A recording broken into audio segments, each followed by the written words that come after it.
안녕하십니까. 돋보기를 보는 세상 고인돌입니다. 지난주에 유산균까지 말씀을 드렸는데, 유산균에 어떻게 먹어야 되고, 어떻게 먹어야 되기보다는 어떤 유산균을 골라서 먹어야 되는지 이렇게 말씀을 드렸죠. 근데 지금 현재 우리가 유산균을 많이 먹을 수밖에 없어지는 이유가 생활 습관이 바뀌고 식습관이 바뀌면서 이제 먹을 수밖에 없어졌는데, 그때 말씀드린 것처럼 유산균을 먹을 때는 항상 말씀드린 것처럼 우리가 이제 식약처에서 말할 때 1억에서 100억 마리를 얘기합니다. 그게 건강보조식품으로 인증해 준 게 1억에서 100억 마리입니다. 그렇기 때문에 최소한 그 보장 균수가 최소한 1억 마리 이상 들어가 있어야 한다. 이렇게 말씀을 드릴 수 있고, 지난주에 말씀드린 것처럼 혼합균주여야 됩니다. 단독 하나 있는 게 아니라 혼합균주로 들어있어야 되는 게 말씀을 드릴 수 있을 것 같고, 그 다음에 생균은 당연히 생균이기 때문에 제가 이제 말씀드릴 수 있는 거는 냉장 보관이 맞냐, 상온 보관이 맞냐, 이렇게 말씀드린다면, 실제로 우리 입에 들어오기까지는 냉장 보관이 훨씬 더 균수를 많이 살려 있을 수 있겠죠. 그러나 우리 장 속에 들어가서 그 역할을 하려면 말씀드린 것처럼 상온 보관용을 먹으면 더 좋겠다, 이렇게 말씀을 드릴 수 있을 것 같고, 지금 저희가 그때 말씀드린 것처럼 프로바이오틱스의 반대말이 안티바이오틱스입니다. 안티바이오틱스가 항생제란 말인데, 항생제를 왜 이렇게 우리가 많이 먹게 됐을까요? 우리가 이제 항생제 병이 와서 병원에 가서 항생제를 처방받기도 하지만, 실제로 동물의 항생제 사료에 항생제를 많이 섞습니다. 왜 그러냐면, 물론 예전에 이제 그런 게 문제가 돼가지고 정부에서 제약을 하니까 좀 줄기는 했는데 다시 항생제 소비가 늘어났거든요. 저희 나라만이 의사의 처방이 없이, 의사는 아니죠. 그러니까 그 가축을 하는 의사가 처방 없이 항생제를 쓸 수 있는 게 저희 나라라고 합니다. 그만큼 가축이 항생제를 많이 쓰는데, 그 이유가 뭐냐면 사료를 주면 15% 정도 몸무게를 빨리 키울 수 있습니다. 그래서 항생제 사료를 집어넣고 있거든요. 그래서 지금 항생제를 먹은 사료, 소, 돼지, 닭 이런 애들이 또 하천을 또 오염시키기도 하거든요. 그래서 정말 요즘 항생제 없이 살아가기 쉽지 않은 형국이 됐습니다. 그래서 저희가 그 반대급부로 프로바이오틱스를 많이 먹게 되는데, 그 프로바이오틱스를 또 먹는 이유가, 요즘에 이제 건강을 위해서 한다면 세균의 감염, 두 번째는 이제 어떤 게 있냐면, 말씀드릴 수 있는 게 대사성 질환이 있습니다. 대사성 질환을 하면 당뇨, 고혈압, 고지혈증 이런 대사성 질환이 있는데, 이거는 세균 감염이 아닙니다.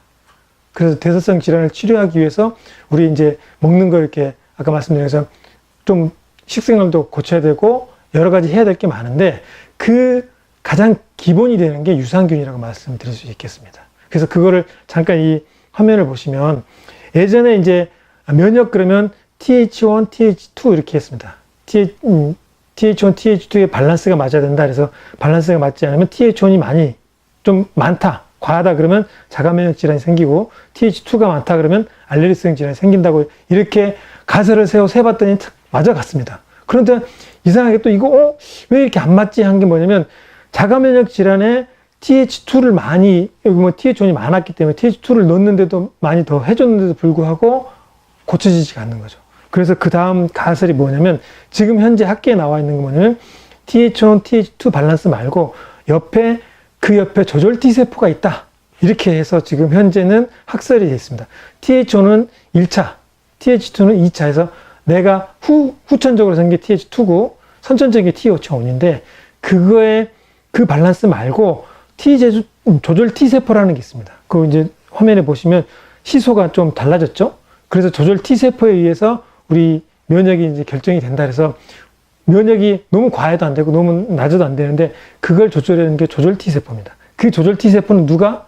유산균, 프로바이오틱스에서 장에서 만들어주거든요. 그걸 관여하기 때문에 유산균을 많이 먹으면 좋겠다, 이렇게 말씀드릴 수 있겠고, 그럼 이제 저희가 앞으로 이제 그런 면역, 아까 말한 세균에 의해서 말고, 그 다음에 이제 대사성 질환이 요즘에 너무 많이 퍼져 있는데, 그 대사성 질환을 위해서는 우리가 어떻게 해야 대사성 질환을 좀 안 걸리고 건강하게 살 수 있겠냐, 이걸 위해서 이제 저희가 다음 시간부터 계속 해갈 건데, 그걸 위해서 가장 기본이 되는 건, 말씀드릴 수 있는 건 식습관, 그 다음에 탄수화물, 지방, 단백질, 그리고 비타민하고 미네랄이 있습니다.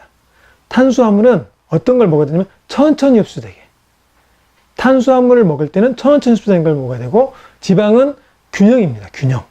그러니까 우리가 오메가3, 오메가6의 균형, 지방은 균형을 맞춰서 먹으면 됩니다. 탄수화물은 천천히 흡수되는 거 먹고 지방은 오메가6, 오메가3 균형을 맞추고. 그럼 단백질은 뭐냐면 아미노산이라고 드릴 수 있는데 그 아미노산 스코어가 쉽게 얘기하면 완전 100% 아미노산을 먹으면 됩니다. 여기서 이제 아미노산이 우리가 이제 단백질 얘기할 때 어떤 건 고기 단백 얘기를 많이 합니다. 근데 그 고기 단백이 아미노산 스코어가 이렇게 쉽게 양질의 단백질, 그럼 아미노산 스코어를 얘기하는데 양질의 단백질 때 고기를 얘기합니다. 그 고기가 양질의 단백질이라고 하는 건 아미노산 스코어를 맞췄기 때문인데, 그러나 우리가 입에 들어와 있을 때, 실험실에 있을 때 말고 우리가 장에서 흡수를 해야 되는 겁니다. 그래서 장에서 흡수를 하기 위해서는 고기 단백이 맞냐라고 퀘스천을 한번 던져볼 필요가 있습니다. 우리 장에서 그걸 흡수할 때 어떤 게 잘 흡수될 수 있냐. 그래서 저는 식물성 단백질을 권합니다. 식물성 단백질이 이제 아미노산 스코어 100을 맞췄다면 고기 단백보다는 훨씬 더 좋은 단백질입니다. 그래서 식물성으로 만든 아미노산 스코어를 맞춘 단백질을 섭취하면 좋겠다는 생각이 들고, 그다음에 이제 우리가 쉽게 이제 그런 것들을 잘 소화할 수 있게 하려면 탄수화물, 지방, 단백질이 열량 영양소라고 합니다. 우리 쉽게 얘기하면 탄단지 이렇게 얘기도 하는데 그 열량을 내는 영양소인데, 그 영양소들이 우리 몸에서 흡수돼서 잘 쓰이게 하려면 비타민하고 미네랄인 조절 영양소가 필요합니다. 그게 이렇게 쉽게 얘기하면 장작이라고 비유하면 탄수화물, 지방, 단백질 장작이라고 하면 비타민, 미네랄은 불쏘시개 역할을 합니다. 그래서 번개탄 이렇게도 얘기하거든요. 그래서 그 비타민, 미네랄을 어떻게 섭취하고 어떤 비타민, 어떤 미네랄을 먹으면 우리가 아까 말씀드린 것처럼 아까 그 대사성 질환이 없이 건강하게 살 수 있는지를 말씀을 드려보도록 하겠습니다. 그러면 실제로 이제 우리가 쉽게 시중에서 비타민, 아까 말씀드린 유산균 고르는 방법도 말씀드린 것처럼 비타민 고르는 방법도 이제 제가 또 말씀을 드리겠습니다. 이제 개괄적으로 말씀드리자면 비타민은 식물도 만들 수 있고 사람도 만들 수 있습니다. 그러나 미네랄은 조물주만이 만들 수 있습니다. 그래서 미네랄은 우리가 만드는 게 아니라 이미 물과 땅에 있는 거를 식물이 그걸 먹고 식물이 갖고 있는 걸 또 사람이 섭취하고 이런 거지 사람이 만들 수 없거든요. 그래서 인위적으로 만들 수 없기 때문에 미네랄은 어떻게 흡수를 잘 할 수 있게 도와주느냐, 이게 관건이고, 비타민은 말씀드린 것처럼 만들 수도 있는데 과연 만들어서 먹는 게 괜찮은 건지 이것도 한번 우리 하나씩 한번 알아보도록 하겠습니다.